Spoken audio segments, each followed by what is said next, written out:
It was 2003, and in the arid expanse of Chile's Atacama Desert, treasure hunters sifted through the dust of an abandoned mining town. The air was dry and silent, except for the soft clinks of metal against earth.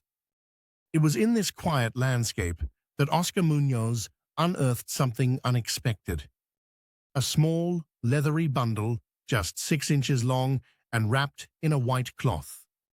He peeled back the fabric, exposing a figure that, at first glance, appeared utterly alien.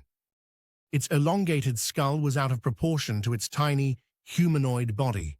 The face was sharply angular, the eye sockets massive, and the jaws oddly outstretched. The skeleton was perfectly articulated, almost as if it had been buried yesterday. But it was only 6 inches tall, about the length of a pencil. Rumors spread fast across the desert towns. Word of Ata, as she became known, made its way from taverns to internet forums. Photos emerged, and the online world lit up. People speculated feverishly: a shriveled fetus, a hoax, a long-lost human ancestor.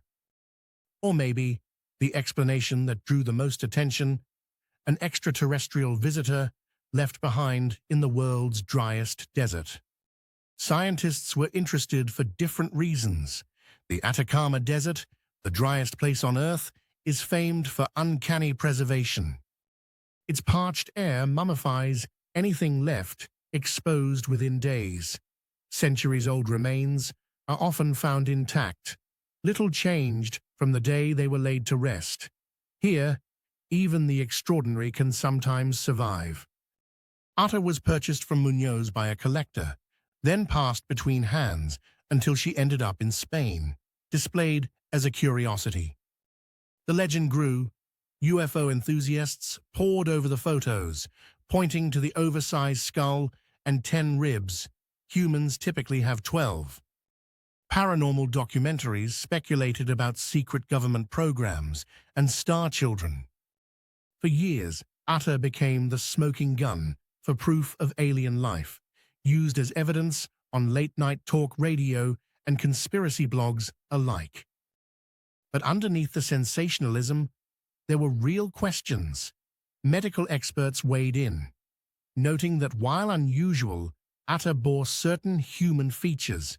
Her skull had open fontanelles, soft spots between bones, like a newborn.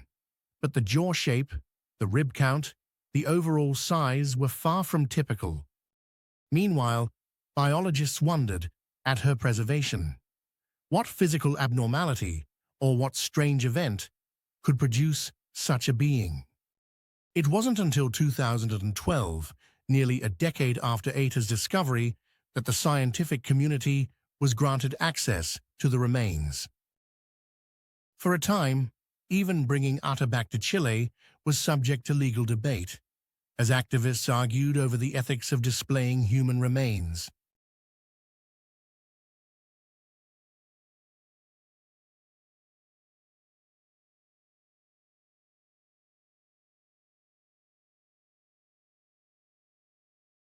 But DNA samples were eventually allowed, and a team at Stanford University began a painstaking analysis. Over several months, they drew fragments from Ata's bones, extracting milligrams of DNA.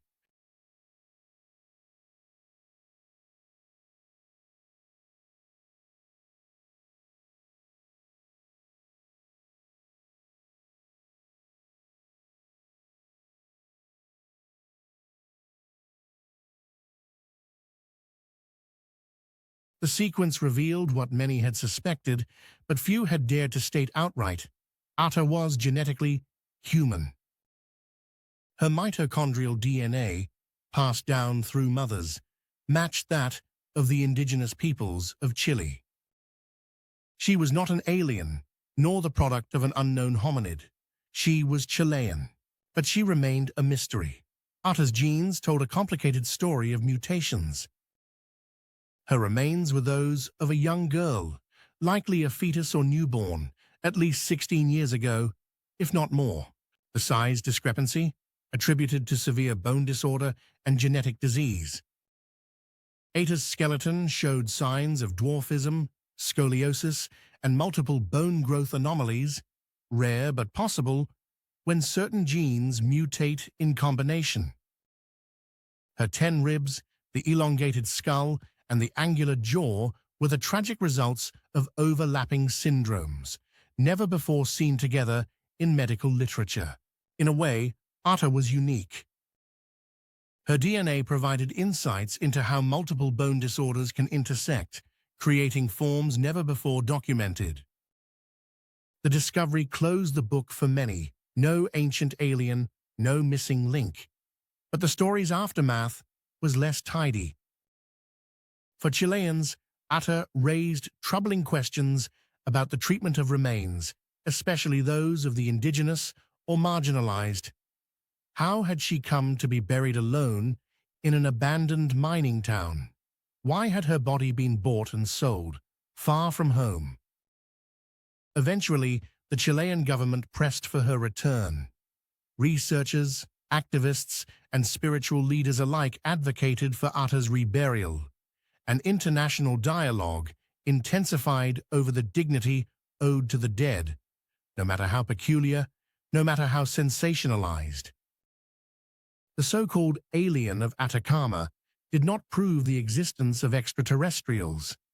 Instead, she was evidence of the infinite complexity of the human body, the harsh circumstances of forgotten lives, and the power of myth in the internet era. Ata, once the poster child for cosmic mysteries, became a symbol for the necessity of respect, both scientific and ethical, for those silenced by history. And in the end, her story was not one of science fiction. It was a lesson about our own world, our past, and the strange, often misunderstood edge of human possibility.